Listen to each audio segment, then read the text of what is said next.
Эгерде сиз үйүңүздөрдүн сыртын, фасадын зор кылып кооздойм десеңиздер достор, мына ошол красавчик усталарга кайрылсаңдар болот. Караңыздар достор. Эң эле зор жерден келе турган болсок, Ош шаарында ынтымак айылындагы эң кооз үйлөрдүн бири болду. Бул хан сарай болду. Тура айтамбы? Ака, канча жылдан бери иштеп келесиз? Aka men 3 yıldan beri işlep geliyorum aka. Ака, зор экен. Сизчи? Ben 5 yıldan beri işlep Ака, сизчи? Zar 5 yıldan. Зор экенсиз. Бул устачылыкты каяктан үйрөнгөнсүз? Bu ustaçılıkta mına akadan örgengüm. Ушул акадан сиз. Охо, ака, канча командаңыз бар? Mende 10 komanda var. 10 мына ушул жерчи негизи жалпысы 180 метр квадрат чыгат экен достор. Өздөрү көргөндөй эле канча убакта бүтүп бердиңиз? Kuday büyürse mına bir cümlede bütüp atar. Зор экен.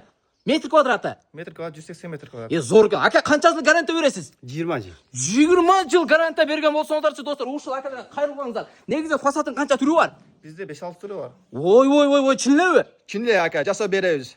Ака, бир нерсе айтып коюңузчу, мына ушул фасадчы, мына күнгө өзгөрүп, сууга чөгүп байып кетпейби? Yok, bunday narsaları yok. Bu fasatımızda özgeçe bir ütüplüğü var. İçinde de kışında da жылы болот. Анан bu körvat asımına Kuday büyürse bagetler ozam çırali sonun çıktı. Mına sokullarımızı karap koyun aka. Mına ravatlarımızı Зор, болду ака, болду, зор. Не, акция улануудабы? Aksiya улантат. Канча бекер берилет? 10'ga 1.